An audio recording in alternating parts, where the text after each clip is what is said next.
अस्सलाम वालेकुम नाज़रीन, यौम दिफा स्पेशल ट्रांसमिशन के लिए आज मैं आपकी मेज़बानी कर रहा हूं अब्दुल्ला हसन। आपको ये बताता चलूं कि आज यौम दिफा पाकिस्तान का दिन है। आज से ठीक 55 साल कबल आज ही के दिन हमारे प्यारे वतन पाकिस्तान पर एक जंग मुसल्लत की गई थी। सवाल ये नहीं था कि हम एक जाहरियत के शिकार हुए, सवाल ये था कि कौम पर एक इम्तहान मुसल्लत कर दिया गया था, जैसा कि उस वक्त के सदर पाकिस्तान फील्ड मार्शल अयूब खान ने ये कहा था। मेरे अजीज हमवतनों, अस्सलाम वालेकुम। 10 करोड़ पाकिस्तानियों के इम्तिहान का वक्त आ पहुंचा है। आज सुबह सवेरे हिंदुस्तानी फौज ने पाकिस्तान के इलाके पर लाहौर की जानब से हमला किया और भारतीय हवाई बेड़े ने वजीराबाद स्टेशन पर ठहरी हुई एक मुसाफिर गाड़ी को अपने बुज़दिलाना हमले का निशाना बनाया। ये पेशकदमी उन जारहाना इक़दामात की एक कड़ी है जो पिछले 5 महीनों से भारतीय साम्राज्य मुसलसल करता चला आ रहा है। इसका आगाज मई के महीने से हुआ, जब उन्होंने जंग बंदी लाइन को तोड़ा और कारगिल के इलाके में 3 चौकियों पर कब्जा कर लिया। अक़वाम मुत्तहिदा की मुदाखलत पर हिंदुस्तानियों ने आर्जी तौर पर इन चौकियों को खाली कर दिया था, लेकिन अगस्त के महीने में हिंदुस्तानियों ने इन पर दोबारा कब्जा जमा लिया। हिंदुस्तानियों ने अपनी जारहाना सरगर्मी को जारी रखा और बढ़ते बढ़ते टिटवाल के इलाके में भी हमारी चौकियों पर कब्जा कर लिया और पूरी कुव्वत और जंगी साजो सामान के साथ उड़ी और पुंछ के इलाके की तरफ बढ़ गए। हिंदुस्तानियों ने माल जंग बंदी लाइन तोड़ने ही पर इक्तफा नहीं किया, बल्कि पाकिस्तानी इलाके में अवान के गांव पर गोलाबारी की। इस कदर इश्तिहाल अंगेजी के बावजूद हमने जिस ज़ब्त और तहम्मुल से काम लिया, उसे हिंदुस्तानियों ने गलत समझा। हिंदुस्तानी हमले को रोकने के लिए आजाद कश्मीर की अफवाज को बिंबर के इलाके की तरफ मजबूरन बढ़ना पड़ा। हिंदुस्तान ने अपने हवाई बेड़े को भी इस जंग में बेदरेग धकेल दिया और इस तरह हालात को और ज्यादा खतरनाक बना दिया। उस वक्त तक तमाम दुनिया पर जाहिर हो गया था कि कश्मीर में हिंदुस्तानी जारहियत का असल मकसद पाकिस्तान पर हमला करना है। आज उन्होंने इसका आखिरी सबूत भी दे दिया है और अपने उन नापाक इरादों का भरम खोल दिया है जो शुरू ही से पाकिस्तान के खिलाफ उनके दिलों में परवरिश पा रहे थे। भारतीय हुक्मरान शुरू से पाकिस्तान की वजूद से नफरत करते रहे हैं और मुसलमानों की इलादा आजाद मुमलिकत को उन्होंने कभी दिल से तस्लीम ही नहीं किया। पिछले 18 बरस से वो पाकिस्तान के खिलाफ जंगी तैयारियां करते रहे हैं। उन्होंने चीन का हवा माज इसलिए खड़ा किया कि वो मगरबी मुमालिक से ज्यादा अफवाज फौजी इमदाद हासिल करना चाहते थे। हमारे बाद दोस्तों को भारतीय हुक्मरानों की ज़हनियत का इल्म न था और वो उनकी इस धोखे में आ गए कि शायद हिंदुस्तान पूरी तरह मुसल्लह हो जाने के बाद चीन से जंग करने के काबिल हो जाएगा। हम शुरू ही से ये जान गए थे कि ये हथियार हमारे खिलाफ इस्तेमाल होंगे। वक्त ने इसे सच साबित कर दिखाया है। अब जबकि हिंदुस्तानी हुक्मरानों ने अपनी रिवायती मुनाफकत और बुज़दिली से काम लेते हुए बाकायदा ऐलान जंग के लिए बगैर अपनी फौजों को पाकिस्तान की मुकद्दस सरजमीन पर हमला करने का हुक्म दे दिया है, तो हमारे लिए सिर्फ एक ही रास्ता रह गया है और वो ये कि हम इनके हमले का ऐसा मुंह तोड़ जवाब दें कि हिंदुस्तानी हुक्मरानों के नापाक साम्राज्य मंसूबों का खात्मा हो जाए। हिंदुस्तानियों ने लाहौर के दिलेर और बहादुर लोगों को सबसे पहले ललकारा है। तारीख में लाहौर के दिलेरों का नाम हमेशा जिंदा रहेगा कि उन्हीं के हाथों दुश्मन का हमेशा के लिए खात्मा भी हुआ। पाकिस्तान के 10 करोड़ अवाम जिनके दिल की धड़कन में ला इलाहा इल्लल्लाह मुहम्मद रसूलुल्लाह की सदा गूंज रही है, उस वक्त तक चैन से नहीं बैठेंगे जब तक दुश्मन की तोपे हमेशा के लिए खामोश न हो जाए। हिंदुस्तानी हुक्मरान शायद अभी नहीं जानते कि उन्होंने किस कौम को ललकारा है। हमारे दिलों में ईमान और यकीन मौकम है और हमें ये मालूम है कि हम सच्चाई की जंग लड़ रहे हैं। हम पूरे इत्तेहाद और अज़्म के साथ दुश्मन का मुकाबला करेंगे। अल्लाह तआला का वाज़ेह इरशाद है कि फतह हमेशा सच की होती है। मुल्क में आज हंगामी सूरत हाल का ऐलान कर दिया गया है। जंग शुरू हो चुकी है। दुश्मन को फना करने के लिए हमारे बहादुर फौजियों की पेशकदमी जारी है। अल्लाह ताला ने पाकिस्तान की मुसल्लह फौजों को अपने जोर दिखाने का मौका अता किया है। उनका जज्बा फिदाकारी और आईनी अज़्म हमेशा उनके साथ रहा है। हमारी फौजें दुश्मन को खत्म करने में इंशाअल्लाह कामयाब होंगी। हुकूमत पाकिस्तान इस सूरत हाल के मुकाबले के लिए पूरी तरह तैयार है और तमाम जराए उसके लिए इस्तेमाल किए जाएंगे। हमला आवर के मुकाबले की इस जद्दोजहद में हमें यकीनन इन तमाम ममालिक की हमदर्दी और हमायत हासिल होगी जो अमन और आज़ादी पर यकीन रखते हैं। हम अक़वाम मुत्तहिदा की चार्टर के 7वें बाब के मुताबिक अपनी इंफरादी और इज्तिमाई मुदाफ़त के हक़ को इस्तेमाल कर रहे हैं। मेरे अजीज हमवतनों, इस आज़माइश की घड़ी में आपको मुकम्मल तौर पर पुरसकून और मुतहद रहना चाहिए। आप में से हर एक को एक अजीम फर्ज अदा करना है। ये फर्ज आप पूरी ईमान और वफादारी से अदा कीजिए। अल्लाह ताला जो रहीम व करीम है, आपको जरूर कामयाबी बख्शेगा। हक व इंसाफ के लिए लड़ने वालों को कभी नाकामी नहीं हुई। जिस फितना ने हमारी सरहदों पर सर उठाया है वो इंशाअल्लाह तबाह होकर रहेगा। मेरे हमवतनों, आगे बढ़ो और दुश्मन का मुकाबला करो। खुदा तुम्हारा हामी व नासर हो। आमीन। पाकिस्तान जिंदाबाद। एक अयार दुश्मन की रात के अंधेरे में बिना ऐलान जंग किए एक घिनौनी और घटिया हरकत थी। कौम ने यह साबित किया कि उसके जाबाजों ने अपना लोहा मनवाया। तो आज का दिन तो एक यादगार दिन है, लेकिन मेरा यह मानना है कि हर दिन वतन के जानिसारों का दिन होता है। वो जो हर रोज़ सरहद पर मौजूद होते हैं, वो जो मेरे वतन की फ़ज़ाओं को दुश्मन से पाक रखते हैं, उसके समंदरों के अग़यार के एहसास से मावरा रखते हैं, जैसा कि आज का दिन। 6 सितंबर की सुबह दुश्मन के अचानक हमले के बाद सारी कौम में एक बेदारी थी। अपने से कई गुना बड़े दुश्मन को शिकस्त फाश देना हर फर्द की आरज़ू थी। पाक बहरिया का हर अफसर और सेलर भी यही सोच रहा था। पाक बहरिया की क़यादत ने जंग होने की सूरत में जारियाना जंग लड़ने का फैसला किया। कराची पर होने वाले फिजाई हमलों में ये बात साफ जाहिर हो गई कि दुश्मन को फिजाई बहरी रास्ते से कराची को नुकसान पहुंचाने के दर पे थे और ये रहनुमाई द्वारका में मौजूद एक ताकतवर रडार से मिल रही है। इससे कबल दुश्मन मजीद हमले करे, क्यों न अर्ज़े पाक पर मैली निगाह डालने वाली आंख ही फोड़ दी जाए। चुनाचा कोमोडोर SM अनवर की क़यादत में द्वारका पर हमले का मंसूबा तैयार किया गया, जो तारीख में ऑपरेशन सोमनाथ के नाम से भी जाना जाता है। तय पाया कि पाक बहरिया की आबदोज PNS गाजी भारतीय नेवल हेडक्वार्टर की निगरानी करेगी और कोई बड़ा यूनिट जैसे IN विक्रांत या कोई और बड़ा जहाज जैसे ही नजर आए उसे गर्क-ए-काब कर देगी। और पाक बहरिया की जहाज PNS बाबर, जहांगीर, खैबर, बदर, आलमगीर, शाहजहां और टीपू सुल्तान दुश्मन के रडार स्टेशन को तबाह करेंगे। ये मिशन लेकर पाक बहरिया के जहाज कराची के नेवल डॉकयार्ड से रवाना हुए, जबकि PNS गाजी कमांडर करामत रहमान नियाजी की क़यादत में भारतीय नेवी के हेडक्वार्टर बम्बई के पास समंदरी गश्त पर तैनात की जा चुकी थी, जिसका मकसद दुश्मन की बहरिया के बड़े यूनिट्स को निशाना बनाना था, जिसमें भारतीय बहरिया के तैयारा बरदार, जहाज विक्रांत और दीगर अहम बड़े जहाज शामिल थे। तमाम जहाज 8 सितंबर की रात हदफ के करीब पहुंच गए। मौसम अबर आलूद था। द्वारका का शहर अंधेरे में डूबा हुआ था। रात 12:24 पर फ्लैगशिप बाबर से बमबारी के अहकामात जारी हुए। तमाम जहाजों ने 50-50 गोले दागे और दुश्मन की वो आंख, वो रडार स्टेशन हमेशा के लिए खत्म कर दिया, जिसकी मदद से दुश्मन कराची और बिलमखसूस पाक बहरिया पर फिजाई हमले में मददगार हो सकता था। दुश्मन की साहिली तोपों ने कुछ देर मज़ाहमत की कोशिश की, मगर ये सब बेसूद रहा। इस जारियाना कार्रवाई से भारतीय नेवी के ऊपर कई सवालात खड़े हो गए। ये जंग अददी नहीं बल्कि जुर्रत के पैमाने से लड़ी गई। 12:28 तक ये मिशन तकमील कर पाए, यानी सिर्फ 4 मिनट में भारतीय नेवी का गुरूर खाक में मिला दिया। पाक बहरिया की इस जारियाना कार्रवाई के बाद दुश्मन का तमाम तर बेड़ा उनकी बंदरगाहों में बंद होकर रह गया। सैयद रम्ज रियासत, फैज न्यूज।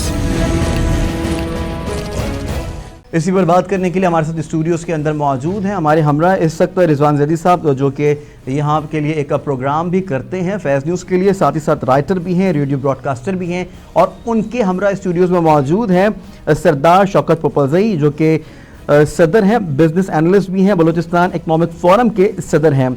आप दोनों की भाई आमद का बहुत बहुत शुक्रिया। सबसे पहले आप ही से जो है गुफ्तगू का सिलसिला स्टार्ट कर लेते हैं।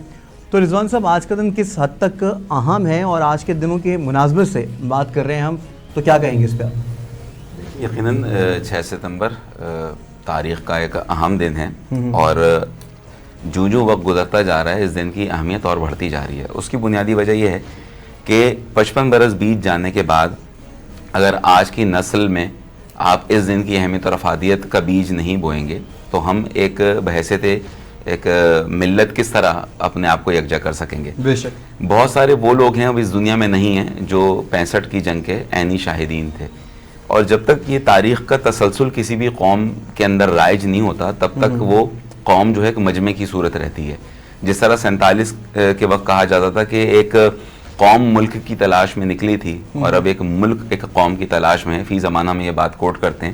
تو اس کی بنیادی وجہ یہ ہے کہ 6 ستمبر جیسے اور بھی دن جو بھی ہمارے قومی حمیت کے دن ہیں ہمیں ان کو اسی طرح نہ صرف یاد رکھنا چاہیے بلکہ اس دن کی اہمیت کو تواتر سے, جس طرح تجدید کی بات کی جاتی ہے, تجدید عہد وفا کے طور پر ہمیں منانا چاہیے کہ 6 ستمبر کو صرف 6 ستمبر تک محدود نہیں کرنا, کیونکہ یہ ایک یونٹی, ایک یگانگت, ایک اتحاد اور ایک کچھ کر گزرنے کا دن تھا جو کہ اگر ہم روزانہ کی بنیاد پر اپنی اس نوجوان نسل کو یہ باور کراتے رہیں گے تو یقیناً ایک ایسی رسم چل پڑے گی جو کہ خاکم بدہن, اور ویسے بھی اگر کبھی دشمن آپ کی جانب اگر میلی نگاہ سے دیکھے گا تو یہ نسل یہ قوم بالکل تیار ہوگی اسی طرح بلکہ اس سے کہیں زیادہ جواب دینے کی جو کہ ہم نے 65 کی جنگ میں بھارتی فوج کا جس طرح ہم نے جو تلوے چٹوائے تھے اس کو, اور وہ سلسلہ آپ دیکھ لیں ابھی نندن کے واقعے تک بھی وہ سلسلہ جاری, چائے کی تعریف بھی کی اور پروفیشنلزم کی بھی تعریف کی.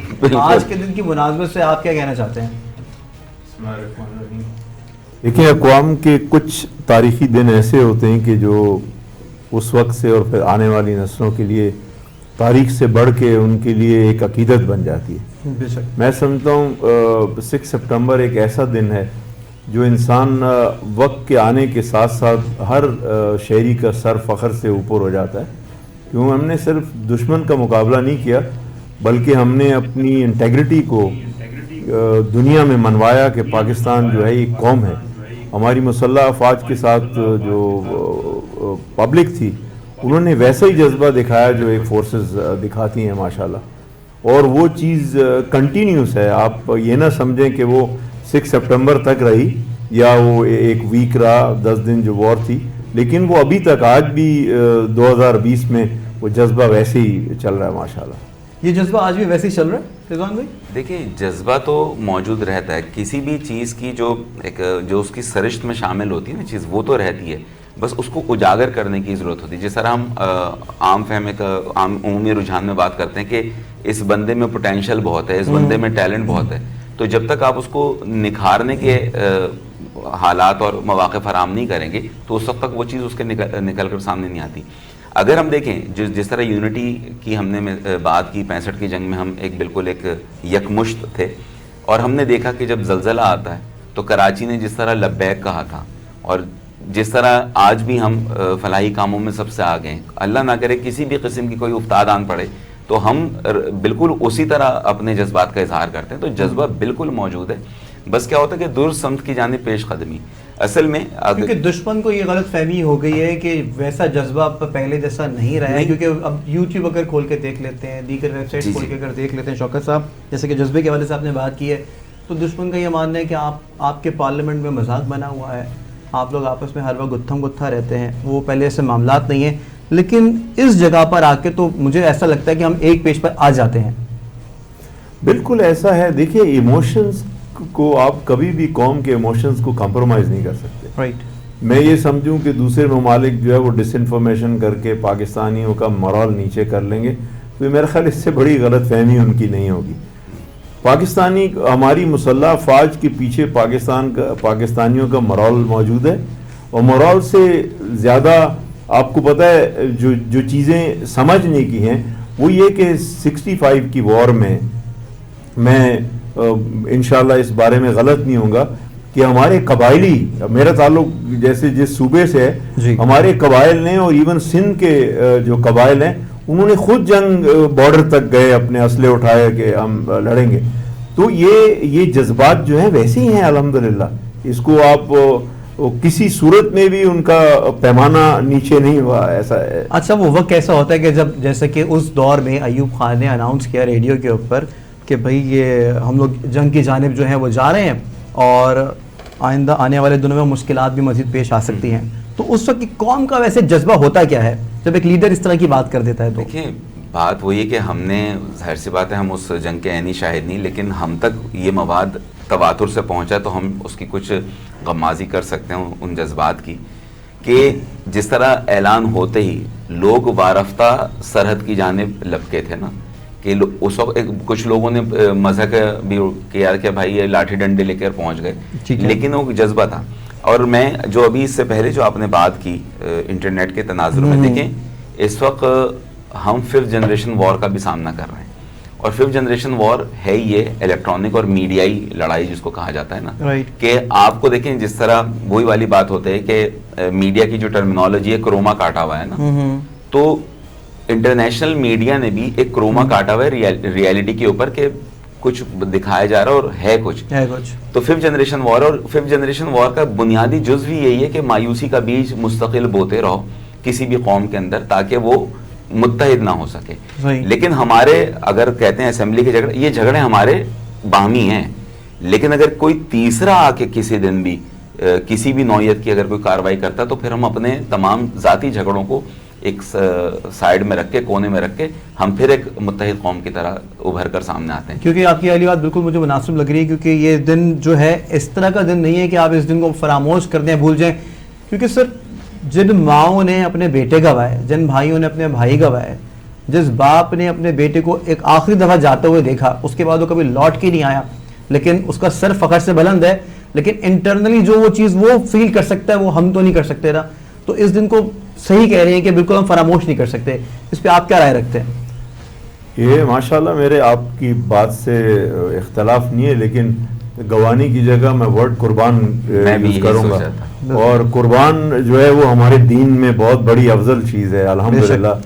تو وہ قربانی ان کے خاندان کو بالکل اس کا اجر ملا ہوگا اور ملے گا تا قیامت تک ملے گا. تو ملک کی اوپر قربان ہونے کی تو یہ تو پرائیڈ ہے ہر پاکستانی کی, میری بھی ہے اور ان کے خاندان کی بھی ہے, تو یہ چلتی رہے گی. اور اسی پرائیڈ نے آج تک ہماری قوم کو ایک یکجا رکھا ہوا, اور قوم بڑا فخر محسوس کرتی ہے. آپ کہیں بھی باہر کے ممالک میں ہم جاتے ہیں, کبھی ایسی بات آئے تو ہم ان چیزوں کو بڑا پراؤڈلی کوٹ کرتے ہیں کہ ایسا ہوا اور ہماری قوم نے اس کو ایسے جیتا. تو نوجوانوں کا آج کے دن کے لیے کیسے سیلیبریٹ کرنا چاہیے, کیسے منانا چاہیے کہ پتہ چلے کہ دشمن کے بھی جو ہے رونگٹے کھڑے ہو جائیں؟ دیکھیں سب سے اچھی چیز جو بات ہے, جو ہمارے نیشنل ہیروز ہیں, جی صرف جنگ ستمبر کے ہی نہیں, کہ اس کے بعد چاہے وہ 71 کا معاملہ ہو, چاہے اس سے پہلے کے معاملات ہو, چاہے کارگل ہو, یا جتنی بھی فتوحات پاکستان کی ہیں, یہ مستقل بنیادوں پر آپ نے اس نوجوان نسل کے سامنے رکھنا ہے. اس کی ایک میں بالکل ایک مثال ایسی دوں, بڑی کہہ لیں کہ عامیانہ مثال سمجھیں, کہ اگر آپ اپنے خاندان کے کسی بزرگ کے بارے میں اپنے بچے کو نہیں بتاتے تو جب وہ بزرگ سامنے آتا تو بچہ ان کی عزت اس طرز پر نہیں کرتا جس طرز پر ان کو کرنی چاہیے. تو ان دنوں کی اہمیت اور افادیت اسی طرح بڑھتی جائے گی جب ہم ان دنوں کے بارے میں اپنی اس نوجوان نسل کو تواتر سے بتاتے رہیں, چاہے اس سلسلے میں پروگرامز ترتیب دیے جائیں, چاہے وہ کوئز پروگرام ہو, چاہے وہ معلوماتی پروگرام ہو, چاہے ایسے جہاندیدہ اشخاص کے درمیان ان کی نشست کا بندوبست کرایا جائے, تاکہ یہ جو ایک ہوتا ہے کہ تجربات کا جو اور مشاہدے کی جو منتقلی ہے نا, اس کا ہونا بہت ضروری ہے. ٹھیک ہے, گفتگو کا سلسلہ جاری ہے اور بہت مزہ آ رہا ہے آپ سے بات کرنے میں بھی, لیکن ناظرین یہاں پر آپ کو یہ بتا دوں کہ ہم جا تو بریک پر ہیں, لیکن ساتھ ہی ساتھ آپ کو یہ بتاؤں گا کہ سن 1965 کا ستمبر دشمن پر ستمگر بن کر گزرا ہے. آغاز سے ہی آپ کو بتاتے چلے کہ ہندوستان کو بہت بھاری بڑا, اور 1 ستمبر کو 1965 کو پاک فضائیہ کے دلیر اسکواڈرن لیڈر سرفراز رفیقی اور ان کے ساتھی امتیاز بھٹی نے بھارتی سینا کو پہلے دن ہی اس کی صحیح جگہ سمجھا دی تھی. اسی وجہ سے اسپیشل رپورٹ بنائی ہوئی ہے, پہلے آپ وہ دیکھیے.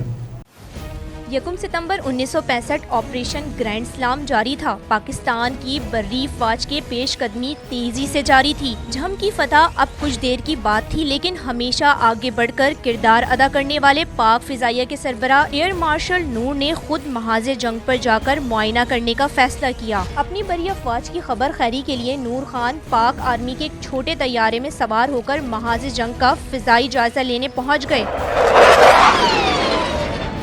अब वो पाक फौज की बढ़ती सिपा को आगे बढ़ता देख रहे थे। अचानक उनकी नज़र पाकिस्तान आर्मी के टैंकों पे पड़ी, जो एक तरतीब में दुश्मन पर हमले के लिए आगे बढ़ रहे थे। एयर वाइस मार्शल नूर खान को ख्याल आया, ये टैंक किसी भी मुखालिफ एयरफोर्स के लिए पुरकशिश हदफ हो सकते हैं और कोई भी दुश्मन एयरफोर्स के इस हदफ को ज्यादा देर तक नजरअंदाज नहीं करेगी। इस बात को जहन में रखते हुए उन्होंने पाक फिजाइया को हुक्म दिया कि वो महाज़े जंग के करीब तैयार रहें। दूसरी जानिब भारतीय अफवाज सिर्फ 6 घंटे की लड़ाई के बाद हौसला हार चुकी थी। शिकस्त यकीनी नजर आने पर उनका अफसर फिजाई मदद के लिए वायरलेस पर चिल्ला रहा था कि जल्दी से विस्की की बोतल भेजो। ये विस्की की बोतल एक खुफिया पैगाम था। ये खुफिया पैगाम पाक फौज के दस्तों ने भी सुना और पैगाम सुनते ही पाक फिजाइया को भेज दिया गया। क्या था ये पैगाम और इससे दुश्मन क्या करना चाहता था? इसी दौरान पाक फिजाइया को अपने सरबराह एयर मार्शल नूर खान का पैगाम मौसूल हुआ, जिस पर फौरी ही 2 F-86 सैबर महाज की जानिब रवाना हुए। पाक फौज की कदम तेजी से आगे बढ़ रहे थे, लेकिन भारतीय फौज की तलब करदा विस्की की बोतल आ चुकी थी, जो हकीकत में भारतीय फिजाइया के 4 लड़ाका और 2 बमबार तैयारे थे। अभी दुश्मन के 4 लड़ाका वैम्पायर तैयारे हमले के लिए उठे ही थे कि पाक फिजाइया के शाहीन आन की आन दुश्मन पर झपट पड़े। कौम की पुकार पर लब्बैक कहते हुए स्क्वाड्रन लीडर सरफराज अहमद रफीकी और फ्लाइट लेफ्टिनेंट इम्तियाज भट्टी दुश्मन की फिजाई कुव्वतों पर कहर बन के टूटे। दोनों ने पलक झपकते ही दुश्मन के 4 वैम्पायर लड़ाका तैयारों का सफाया कर दिया, जबकि कैंसरा बमबार अपने मुहाफिजों को गिरता देखकर पाकिस्तानी आर्मी पर झपटना भूलकर फरार हो गया। ऐसी तंदी ऐसी तेजी के पाक फौज के sector operational commander general Akhtar Malik भी ये कहने पर मजबूर हो गए कि पाक फिजाइया की मदद जिस तरह हमें यहाँ मिली, यकीन हो गया कि अब हम बेफिक्री से आगे बढ़ेंगे। भारत के साथ किसी भी जंग में सबसे पहली फिजाई झड़प का नतीजा ये था कि 4-0 से पाकिस्तानी फिजाइया ने खाता खोल दिया। ये इब्तिदा थी उस फिजाई बरतरी की जो तमाम के तमाम जंग सितंबर 1965 में बरकरार रही। इस मार्के के बाद भारतीय फिजाई वैम्पायर्स तैयारों को फौरी तौर पर जंगी खदमात से हटा दिया गया, जिससे भारतीय फिजाइया की जंगी मुराल पर काली ज़र्ब लगी।